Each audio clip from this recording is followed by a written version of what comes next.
नमस्कार, बहुत स्वागत है आपका। आप देख रहे हैं आपकी आवाज और मैं हूं आपके साथ विवेक शुक्ला। आज बात होगी छत्तीसगढ़ में विधायक निधि पर, जिस पर घमासान मचा हुआ है।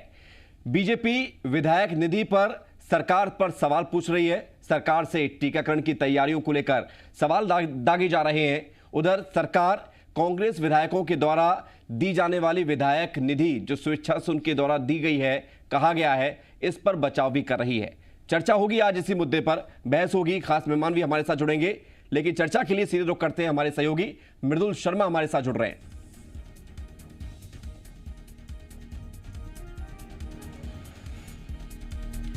धन्यवाद विवेक। जिस तरीके से छत्तीसगढ़ में 18 साल से जो ज्यादा उम्र के हैं उनका वैक्सीनेशन होगा और इस टीकाकरण अभियान के लिए कांग्रेस के जो विधायक हैं उनकी विधायक निधि का इस्तेमाल किया जाएगा, लेकिन इसी विधायक निधि के इस्तेमाल पर आरोप प्रत्यारोप लग रहे हैं। और अभी की जो स्थिति छत्तीसगढ़ में देखने को मिल रही है, विधायक निधि से पैसा दिया जाएगा ताकि वैक्सीनेशन किया जा सके। आपको ये बता दें, छत्तीसगढ़ में वैक्सीनेशन बिल्कुल मुफ्त होगा। छत्तीसगढ़ सरकार पहले ही यह फैसला दे चुकी है और अभी तक कांग्रेस के जो विधायक हैं वो अपनी विधायक निधि से इसमें से पैसा देंगे और फिर टीकाकरण अभियान को तेज किया जाएगा। लेकिन इन तमाम आरोपों को लेकर सियासत हो रही है। मुफ्त टीकाकरण अभियान पर जो विधायक निधि खर्च की जाएगी उस पर आरोप प्रत्यारोप जारी हैं, सवाल दागे जा रहे हैं। छत्तीसगढ़ में कांग्रेस विधायकों ने अपनी विधायक निधि जैसे ही ऐलान किया कि वो टीकाकरण के लिए देंगे, तो बीजेपी का कहना है कि सरकार का खजाना खाली है। इससे यह समझ में आता है मुख्यमंत्री भूपेश बघेल को कहां पर पैसा खर्च किया गया है। जो सड़क, नाली, पानी के लिए पैसा खर्च किया जाना था वो अब टीकाकरण अभियान में लगाया जा रहा है। तो क्या सरकार की स्थिति है, सरकार के खजाने की स्थिति है, वो सवालों के घेरे में है।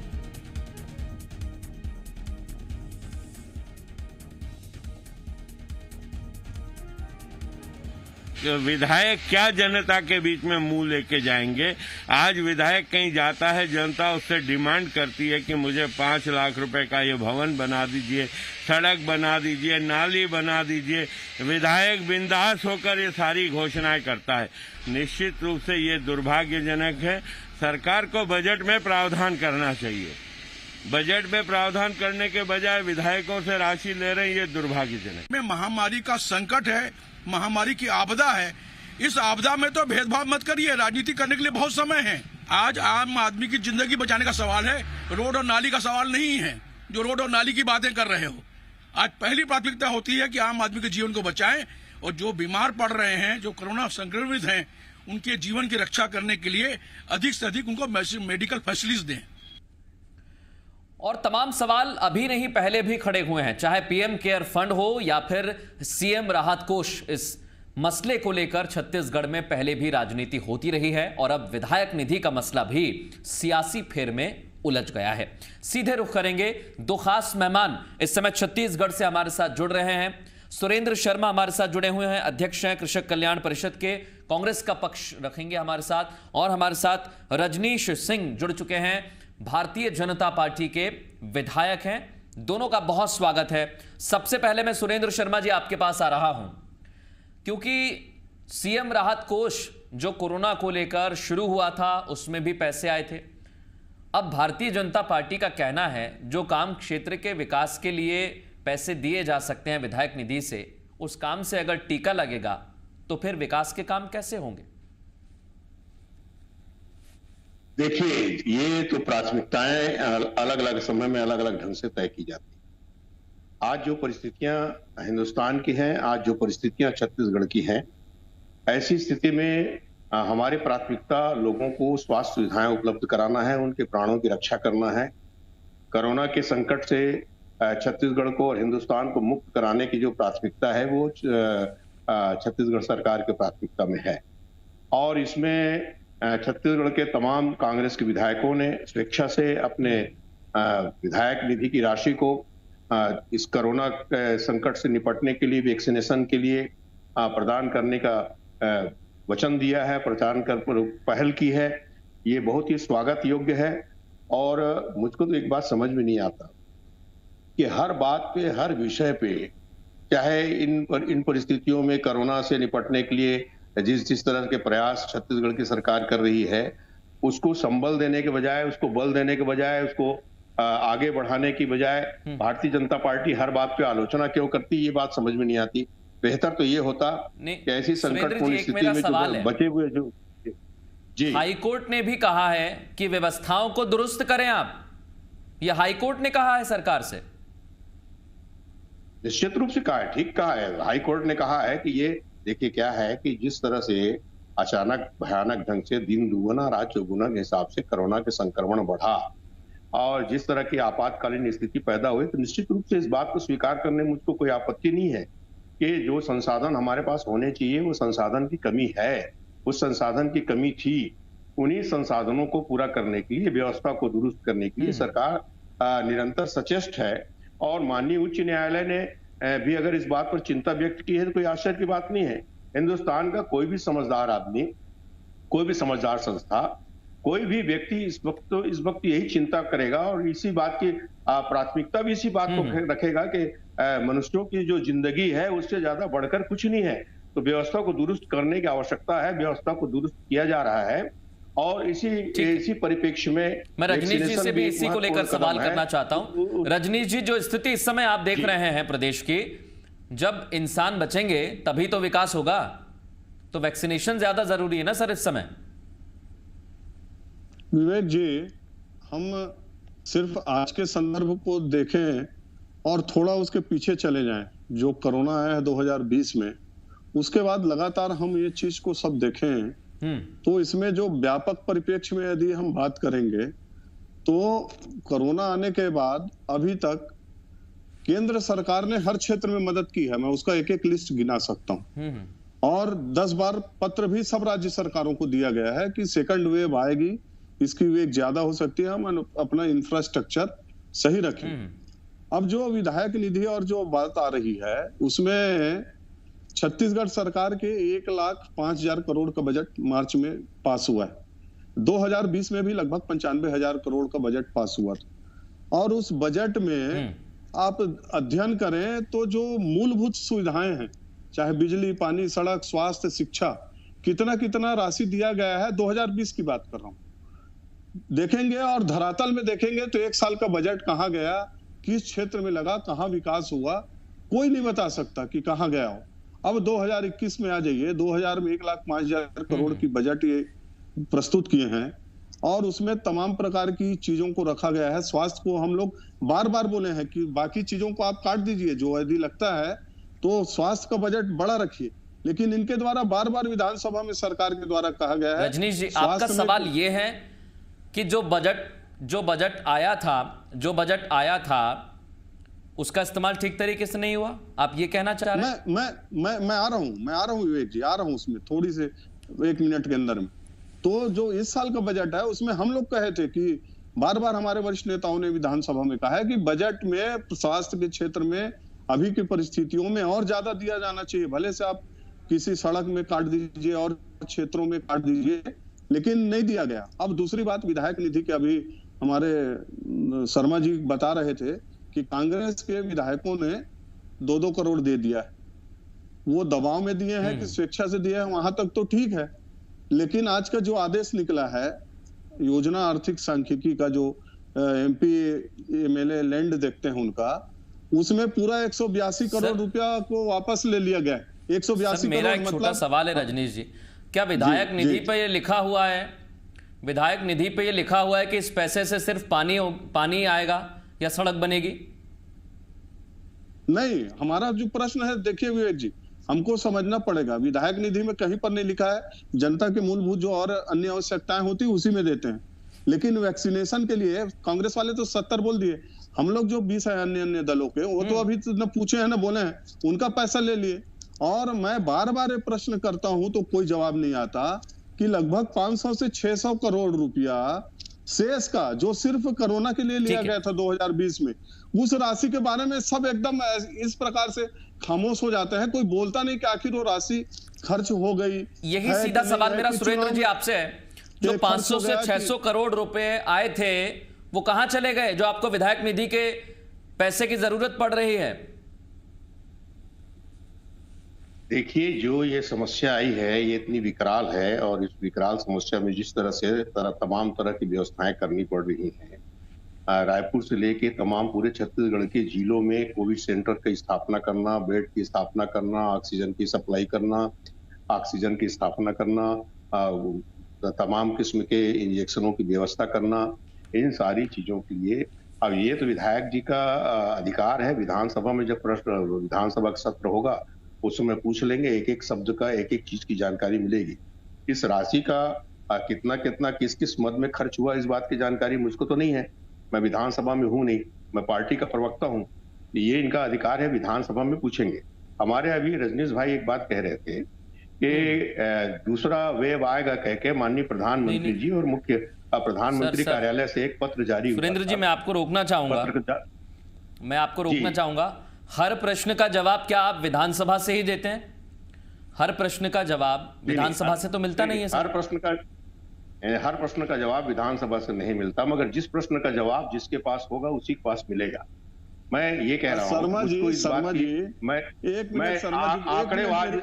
सुने ना। नहीं शर्मा जी, मैं एक प्रश्न उसी में आपका आप जवाब दीजिएगा। मैं एक प्रश्न इसी में जोड़ दे रहा हूँ, एक प्रश्न जोड़ दे रहा हूँ, उसके बाद आप दीजिएगा, मैं पूरा ऐसे सुनूंगा। आपने कहा कि विधानसभा में हम लोग 9 मार्च को विधानसभा 26 मार्च तक चलना था, 7 मार्च को बंद हुआ। 5 मार्च को ये बताया गया कि 400 करोड़ जब प्रश्न लगा था वो फरवरी में था, प्रश्नांक दिनांक तक, तो 400 करोड़ आया तो उसमें 1 रुपया खर्च नहीं हुआ। ये जवाब आया अधिकृत रूप से, आप सरकार से पूछेंगे, 1 रुपया खर्च नहीं हुआ है। और अभी जो 2-3 महीने में जो आया वो अलग है। तो ये राशि जो कोरोना के नाम पर शेष लगाकर 10 रुपये का जो प्रति इसमें लिया गया है शराब में, और ये सिर्फ इसी मद पे खर्च हो सकता है विवेक जी, दूसरे मद में नहीं किया जा सकता। ये वित्तीय अनियमितता के दायरे में आ गया यदि इसको दूसरे मद में खर्च करेंगे। हम बार बार उसी चीज को पूछ रहे हैं कि वो 400 करोड़ उस समय तक तो खर्च नहीं हुआ, अब किसमें खर्च किए हैं थोड़ा उसको बता दीजिए। छोटी मोटी रकम नहीं है, 500-600 करोड़ है। उसके बाद दे रहे हैं ना, विधायक निधि का भी बात आ रहा था। हम लोग तो लेटर हम लोग का चल रहा है। मैं रजनीश जी दो सवाल यहां पर पूछना चाहता हूं जी। पहला ये, क्या आपको सिर्फ फंड की जानकारी चाहिए या फिर आप ये पूछ रहे हैं कि विधायक निधि से क्यों आप टीकाकरण का पैसा दे रहे हैं? दोनों में अंतर है क्योंकि सर। नहीं विवेक जी, दोनों बात है। यदि आप सब प्रकार के फंड को रोक दिए हैं, ना आपके पास बिजली के पैसा है, ना पानी का है, ना सड़क का है, ना स्वास्थ्य का, ना शिक्षा का, तो विधायक निधि काटने की जरूरत क्यों पड़ रही है? हम इसी बात को जानना चाह रहे हैं। आप 1,05,000 करोड़ का बजट पेश किए हैं, 14,000-15,000 करोड़ आपने कहा हम राजस्व व्यय करेंगे। ठीक है सुरेंद्र जी, राजस्व व्यय 15,000 करोड़ जब करेंगे तो कहाँ है वो 15,000 करोड़? उसके बाद आप काटिए ना। हम तो बोल रहे हैं, हम भी तो दे रहे हैं, हम भी तो कोरोना के लिए ही लेटर लिखे। अभी 25-25 लाख हमारे विधायक सिर्फ इसी क्षेत्र के लिए दिए हैं कि कोरोना रोकथाम के लिए जो हमसे लिया जा सकता है, सामग्री क्रय मशीन जो हम भी तो इनसे पहले हम लोग का लेटर जारी हो चुका है। हम वो तो भारतीय जनता पार्टी के प्रेशर में आके सब किए हैं और सुरेंद्र जी किए हैं। ठीक, रजनीश जी देखिए जवाब दे दें सर, वो आपने पूछ लिया, जवाब ले लेता हूं उनसे। रजनीश जी की सारी बातों का मैं जवाब दूंगा। 400 करोड़ रुपया, 500 करोड़ रुपया, कितना करोड़ रुपया का प्रावधान है, इसको तो रजनीश जी बता रहे हैं, ठीक बता रहे होंगे, मैं उसको गलत है ऐसा नहीं बोल रहा हूं। मगर इस बीच में तमाम डॉक्टरों की भर्ती हुई है, तमाम कोविड सेंटर की स्थापना हुई है, ऑक्सीजन की व्यवस्था हुई है, ऑक्सीजन की सप्लाई हुई है, ट्रांसपोर्ट हुआ है, दवाइयों का प्रबंध हुआ है।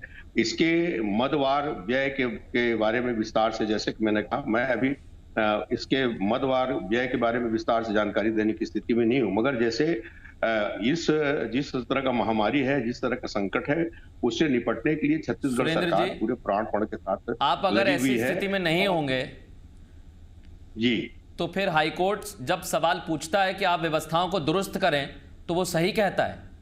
तो क्या जमीन पर स्थितियां उलट हैं जो बताया जा रहा है उससे? व्यवस्थाएं चरमराई हुई? देखिए जमीन पर स्थितियां बिल्कुल उलट नहीं है। और मैंने कहा ना कि मैं तो हाई कोर्ट की चिंता से सहमति व्यक्त करता हूं। उन्होंने कहा है कि व्यवस्था दुरुस्त कीजिए, सबकी मांग यह है कि व्यवस्था दुरुस्त होनी चाहिए और इसी में सभी लोग लगे हुए भी हैं।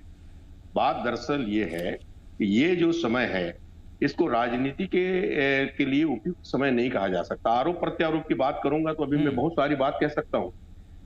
प्रधानमंत्री जी ने, अभी हमारे रजनीश भाई बोल रहे थे, प्रधानमंत्री जी ने चेतावनी दी थी आरोप प्रत्यारोप नहीं, आपकी बात भी ठीक है, रजनीश जी भी ठीक कह रहे हैं सर। देखिए, अगर जनता ने पैसा दिया है और अगर ये पैसा आया है तो इस पैसे का सही इस्तेमाल होना चाहिए।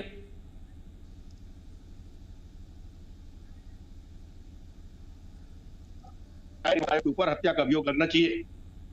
पूरा चुनाव करा करके पूरे इस तरह से पूरे हिंदुस्तान में जो कोरोना फैलाने के जो काम है वो निर्वाचन आयोग के ऊपर हत्या का अभियोग लगना चाहिए, मद्रास हाई कोर्ट ने कहा है। इसके बारे में आप क्या कहेंगे सर? और क्रिकेट के बारे में क्या कहेगा शर्मा जी? सर मैं उस पर जाना ही नहीं चाहता, क्योंकि अगर मैं जाऊंगा तो फिर मैं असम की बात भी करूंगा। और जो तस्वीर सामने आई थी छत्तीसगढ़ में पार्टी की, उसको लेकर भारतीय जनता पार्टी ने निशाना साधा। तो आपकी भी वही स्थिति है जो भारतीय जनता पार्टी की है, दोनों में कुछ अंतर नहीं है। क्रिकेट मैच यहाँ करवाए हैं उसके लिए हत्या का आरोप दर्ज होना चाहिए। नहीं, इसीलिए मैं कह रहा हूँ विवेक जी, इसीलिए मेरा कहना यह है, मैं हर चैनल में यही बात कहता हूँ कि आज राजनीतिक बात करने की आवश्यकता नहीं है। आज छत्तीसगढ़ की जनता, हिंदुस्तान की जनता संकट में है, उसको मदद की आवश्यकता है, उसको संबल देने की आवश्यकता है, उसका मनोबल बढ़ाने की आवश्यकता है, उसके अंदर जो भय की स्थिति है उसको दूर करने की आवश्यकता है। आखिरी सवाल, नकारात्मक चीजों के प्रचार से बचने की आवश्यकता है। ठीक है रजनीश जी, रजनीश जी जी जी नहीं सर, सकारात्मकता होनी चाहिए। बिल्कुल विवेक कहिए शर्मा जी, उनका कहना है आप चुनाव कराते हैं, आप ले आए कोरोना। नहीं विवेक जी, शर्मा जी सुलझे हुए व्यक्ति हैं, लेकिन मैं बहुत जवाबदारी के साथ कहता हूं कि कहां पर भारतीय जनता पार्टी राजनीति की है। लगभग विवेक जी 1000 करोड़ का डीएमएफ है। डीएमएफ का पैसा भी शायद बोलते हैं कोरोना में खत्म हो गया, पता नहीं लग रहा है। 400-600 करोड़ का ये है, इसलिए इंफ्रास्ट्रक्चर का जो राजस्व व्यय है दिखता नहीं है 2 साल से। तो हमको इतना जानने का अधिकार नहीं, हम उसके बारे में पूछें तो ये बोलेंगे राजनीति कर रहे हैं। अरे राजनीति आपने वैक्सीनेशन के ऊपर किया, लॉकडाउन के ऊपर किया, तो आपके नेता आज भी कर रहे हैं, वैक्सीन को तमाशा बता रहे हैं, नोटबंदी बता रहे हैं आपके राष्ट्रीय नेता। आप राष्ट्रीय परिदृश्य से देखते देखते अभी छत्तीसगढ़ देखिए, केंद्र सरकार के ऊपर आरोप लगाने के सिवाय आपने किया क्या है? और राजनीति की बात करते हो, भारतीय जनता पार्टी कर रही। आपको अभी तक 40-45 लाख वैक्सीनेशन किए हैं, आपको कितनी राशि खर्च करनी पड़ी है? फ्री में दिया गया है। अभी जो केंद्र को देंगे टीका, केंद्र किसको देगी? आखिर केंद्र अपना तो नहीं रखेगी ना, किसी ने किसी। मैं एक और आरोप का जिक्र करना चाहूंगा रजनीश जी, रजनीश जी एक सेकंड रुक जाइए। सुरेंद्र शर्मा जी, मैं एक चीज का और जिक्र करना चाहूंगा। जो पूर्व मंत्री हैं अजय चंद्राकर, उन्होंने ट्वीट करके निशाना साधा कि छत्तीसगढ़ से ऑक्सीजन का टैंकर लखनऊ चला गया। उनका कहना है कि आपकी तैयारी क्या है, ये सुनिश्चित करें, या फिर प्रियंका वाड्रा जी से आपको इजाजत लेनी होगी। छत्तीसगढ़ से ऑक्सीजन का टैंकर खाली लखनऊ नहीं गया है, छत्तीसगढ़ से वो तो हस्तक्षेप की बात कर रहे हैं। नहीं, कई प्रदेशों को जा रहा है, आंध्र प्रदेश को जा रहा है, मध्य प्रदेश को जा रहा है, महाराष्ट्र को जा रहा है। छत्तीसगढ़ में ऑक्सीजन का उत्पादन पर्याप्त तादाद में है। मध्य प्रदेश वाले खरीद रहे हैं शर्मा जी, आंध्र प्रदेश मध्य प्रदेश को छत्तीसगढ़ फ्री में नहीं दिया है, खरीद रहे हैं। बीएसपी पहले से उनका कॉन्ट्रैक्ट था, वहां पर भी कोई फ्री में नहीं गया है, वहां पर भी कोई फ्री नहीं गया है। नहीं, वहां पर भी कोई फ्री में नहीं गया है। और उत्तर प्रदेश क्यों बोल रहे हैं कि हमने भेजा? नहीं सर, देखिए लोगों की जिंदगी बड़ी महत्वपूर्ण है, और लोग अगर बचेंगे तो हो सकता है कि उनके क्षेत्र के विकास के कार्य भी हो जाएं। टीकाकरण का अभियान तेज होना चाहिए, ये पूरे देश में कहा जा रहा है और इस पर जोर दिया जा रहा है। उम्मीद करते हैं पैसा कहीं से भी आए, टीकाकरण होना चाहिए, लेकिन अगर पैसे का गलत इस्तेमाल भी हो रहा है तो वो सच भी सामने आना चाहिए। आप दोनों का बहुत शुक्रिया इस खास चर्चा में शामिल होने के लिए।